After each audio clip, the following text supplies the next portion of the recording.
안녕하세요. 안녕하십니까, 목사님. 네, 안녕하세요. 네. 잘 계셨나요? 네, 잘 지냈습니다. 네, 네, 네. 어떻게 요즘 뭐 별일 없으시죠? 네, 별일 없습니다. 매주 뵙는데 방송에서는 또 오랜만에 뵙니까. 네, 그렇죠. 맞습니다. 네.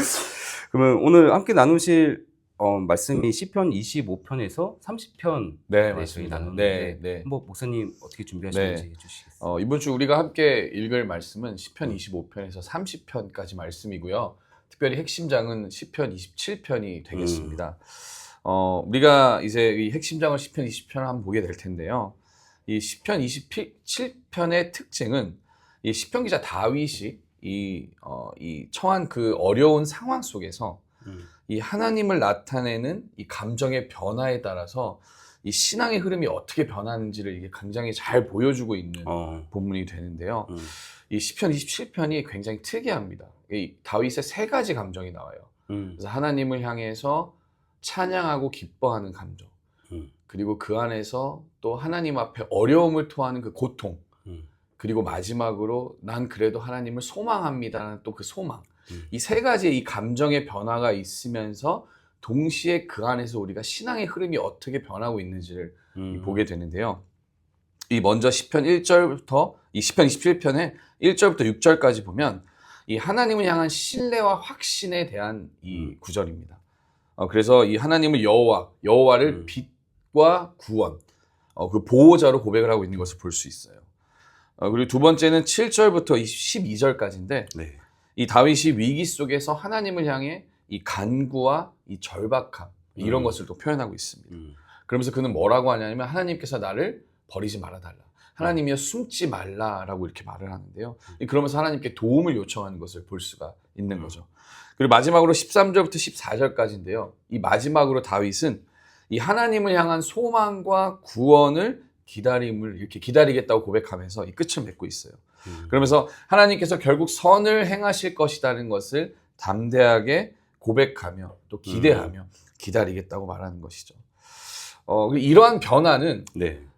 이 단순한 정서적 어떤 감정적 변화라고만 보는 것이 아니라 믿음의 여정 자체로 보는 것이 맞다고 저는 생각을 하고 있어요. 그러니까 이 감정의 변화, 단순한 그 어떤 변덕이 아니라 뭐 이랬다가 저랬다가 뭐 이런 것이 아니라 그 어떤 믿음의 여정, 우리가 그 하나님을 믿고 신앙생활을 한 그 과정 가운데 하나님을 향한 찬양과 또 그 안에서 또 내 현실의 그 어려움과 그러나 그럼에도 불구하고 내가 하나님을 소망합니다라는 이 어떤 우리 믿음의 여정이 신앙의 여정이 그대로 고스란히 시편 27편에 녹아져 있는 거죠. 그러면 이 다윗은 감정의 변화에 따른 어떠한 상황을 얘기하는 게 아니라 그렇죠. 우리 가끔 뭐 아이들 캠프를 가도 네. 그렇죠. 감정적으로 뭔가 올라오는 즉흥적인 감정을 좀 이제 받을 때가 있는데 네. 다윗이 말하는 그런 즉흥적인 감정이 아니라 그렇죠. 그런 게 이 아니라. 신앙의 지속적인 여정. 네, 그렇죠. 그렇죠. 그런 걸 네, 말하는 네. 단순한 감정의 변화라고 하기보다는 어떤 우리의 신앙의 그런 믿음의 여정을 그대로 녹여져 있는 그 시편이라 볼 수 있습니다. 그럼 조금만 더 한번 깊이 들어가 보도록 할게요. 네. 자, 1절부터 6절까지. 자, 아까 제가 말씀드린 것처럼 이 부분에서의 키포인트는 뭐냐면 하나님을 향한 다윗의 신뢰. 그러니까 다윗이 가지고 있는 하나님을 향한 신뢰와 확신이에요. 아까 얘기한 것처럼 먼저 다윗은 하나님을 빛이요 구원이다라고 얘기를 합니다. 고백을 하는데요. 다윗은 이 고백을 통해서 어떤 두려움보다 지금 자신이 처해져 있는 그 상황에 대한 두려움보다는 하나님을 앞에 두는 어떤 그런 신앙의 태도를 보여주고 있는 것입니다. 2절을 보면 이 다윗이 이렇게 얘기해요. 내 주변에 원수가 있고 대적이 있고 그리고 나는 전쟁의 위협 가운데 있다라는 얘기를 하죠. 그러나 이러한 상황 가운데 그런 그의 상황이 안전하지 않음에도 불구하고 그런 상황 가운데서도 그는 이것에 대한 두려움을 고백하기보다 먼저 나는 하나님을 신뢰합니다 라는 고백을 하고 있어요. 그러면서 하나님을 먼저 앞에 두는 거죠. 그러니까 상황은 어렵지만 나는 하나님께 더 집중하겠습니다라는 어떤 그런 고백이라고 볼 수 있는 것이죠. 그러면서 다윗이 뭐라고 얘기하냐면 내가 바라는 것은 이것입니다라고 4절에 이야기하는데요. 그게 뭐냐면 여호와의 집에 거하며 하나님의 아름다움을 보고 하나님의 임재를 사모하는 것이라는 얘기를 합니다.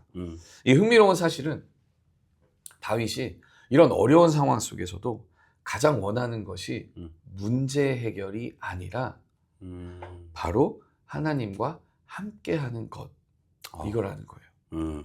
그러면서 더 나아가 하나님을 예배하는 것. 아직 전쟁에 대한 승리는 일어나지 않았어요. 그리고 아직 문제가 해결된 것은 아닙니다.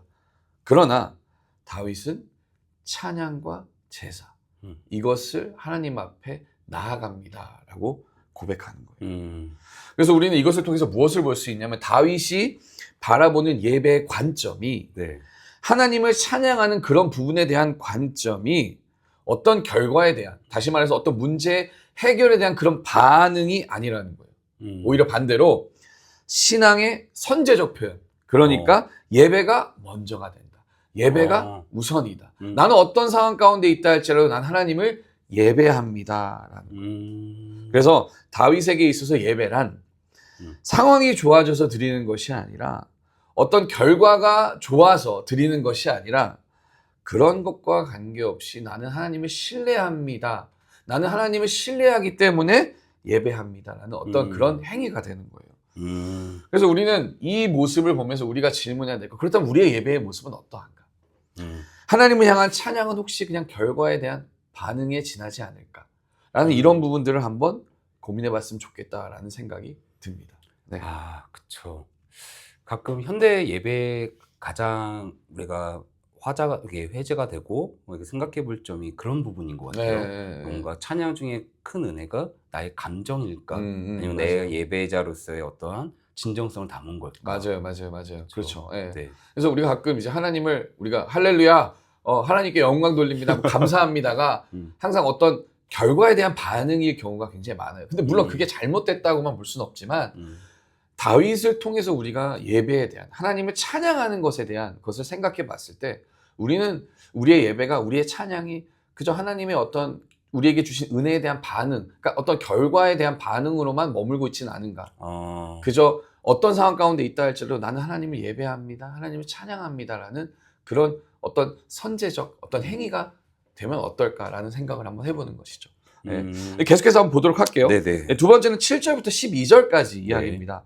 여기에 키포인트는 하나님을 향한 간구와 절박함이에요.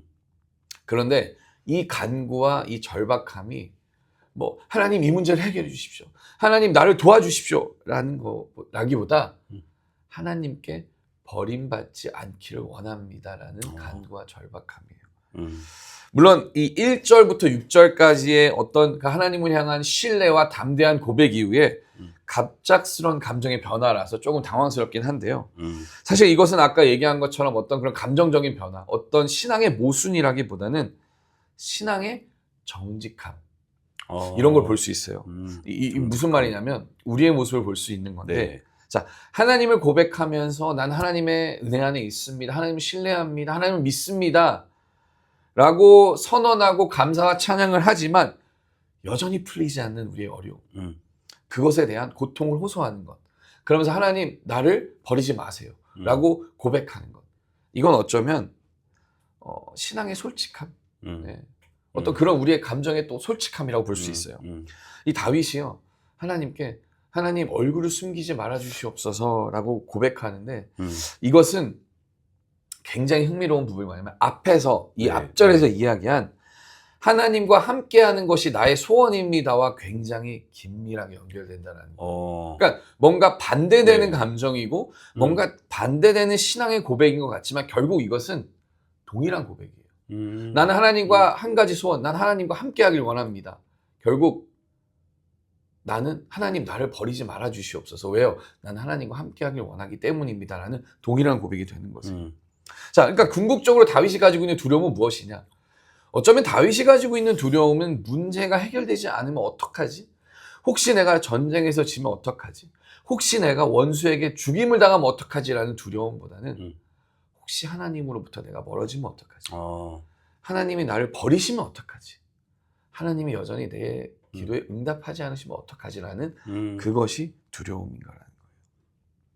결국 앞부분에서 이야기한 다윗이 하나님과 함께하길 원한다는 이 고백은 동일한 하나님 나를 버리지 말아 주세요라는 고백이 서로 다른 고백이 아니라 동일한 고백이 되면서 결국 궁극적으로 다윗이 원하는 건 나는 하나님과 함께하길 원합니다. 내가 원하는 건 하나님과 동행하는 것입니다. 라는 것을 말하고 있는 거예요. 그러니까 이 다윗의 어떤 하나님 앞에 되는 이런 기도들은 어떤 위기를 해결해 주시고 문제를 해결해 주고 어려움을 구해달라는 그런 단순한 기도이길보다 하나님과 동행하길 원하는 것. 하나님이여 나를 떠나지 마소서라는 이 기도가 되는 거예요. 그래서 어떤 학자는 이런 얘기를 하더라고요. 다윗의 이런 모습을 통해서 우리가 바라보는 하나님에 대한 하나님 앞에 나아가는 어떤 기도는 믿음이 약해서라기보다는 진짜 믿음이 있기 때문에 기도하는 것이다 라는 거예요. 그래서 기도가 중요한 것 같습니다.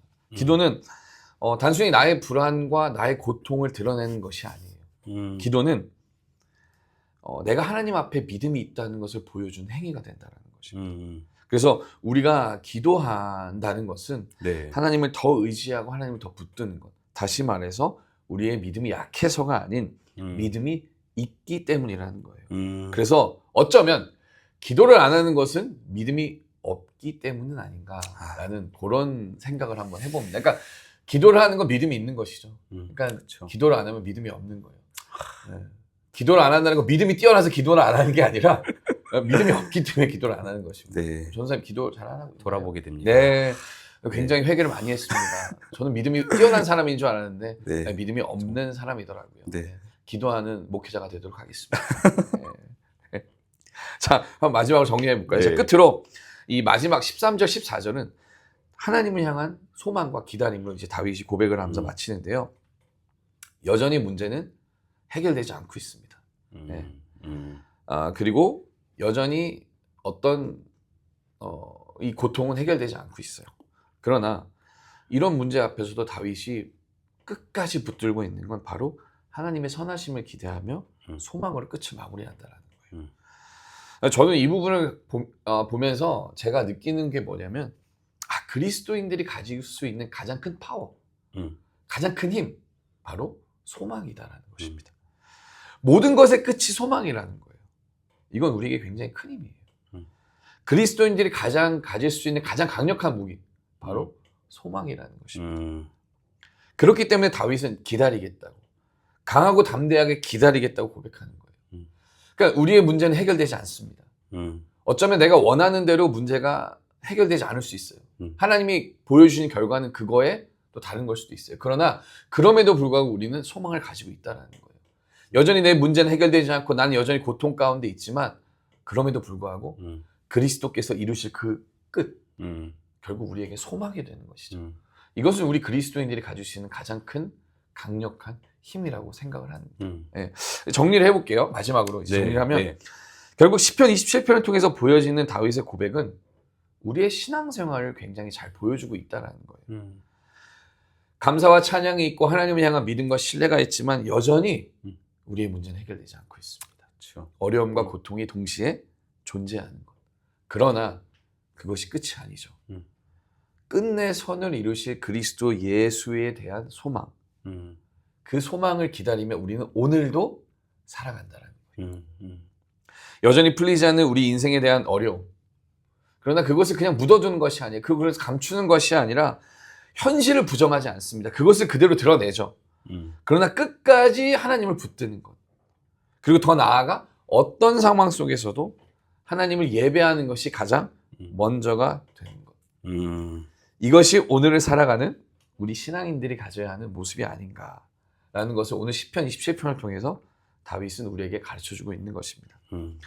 사랑하는 디딤돌교회 또 그리고 멜번 한인장로교회 성도 여러분, 어떤 상황 속에서도 하나님을 예배하고 그분을 믿고 의지하며 소망을 가지고 살아갈 수 있기를 축복합니다. 여전히 문제가 해결되지 않을 수도 있습니다. 그리고 어려움 가운데 우리는 있어요. 그럼에도 불구하고 우리가 놓지 말아야 하는 것은 하나님을 의지하고 신뢰하는 것입니다. 그리고 동시에 중요한 것은 그 내가 가지고 있는 어려움과 고통을 그냥 묻어두는 것이 아니에요. 그것은 그거대로 드러내되 하나님을 예배하고 찬양하는 것을 우리가 잊지 말아야 합니다. 그리고 가장 중요한 것, 소망을 가지고 오늘을 살아가는 것. 그것이 오늘 이 시대를 살아가는 우리 신앙인들이 가져야 할 마음이고 자세인 것 같습니다. 네. 감사합니다. 네, 네. 오늘 주신 말씀, 소망이라는 말, 우리 그리스도인이 가장 가질 수 있는 강력한 파워가 네. 소망이라는 말씀, 참 마음이 깊게 새겨지는 말씀인 네, 것 같습니다. 네. 우리 다 같이 기도하면서 우리 그리스도인들이 갖고 있는 그 소망, 그리고 하나님께 예배하는 그런 마음에 대해서 함께 생각하며 함께 기도하며 마무리해 네. 좋을 것 같습니다. 네. 감사합니다. 기도해 함께 주시죠. 기도하겠습니다. 하나님 감사합니다. 우리가 언제나 하나님 안에서, 예수 그리스도 안에서 주님이 주신 그 힘으로 살아감을 고백합니다. 언제나 상황은 어려움이 많습니다. 언제나 상황은 두려움이 많습니다. 그러나 주님께서 주신 우리의 가장 큰 힘, 주님이 이 땅에 다시 오실 그 소망을 품며 매일을 살아갈 수 있도록 우리의 어려운 발걸음을 주님께서 지켜주심을 고백하며 나아가는 우리 모두 될 수 있도록 이끌어 주시옵소서. 아멘. 언제나 감사드립니다. 이 모든 것을 주신 우리 주 예수 그리스도의 이름으로 기도드렸습니다. 아멘. 아멘.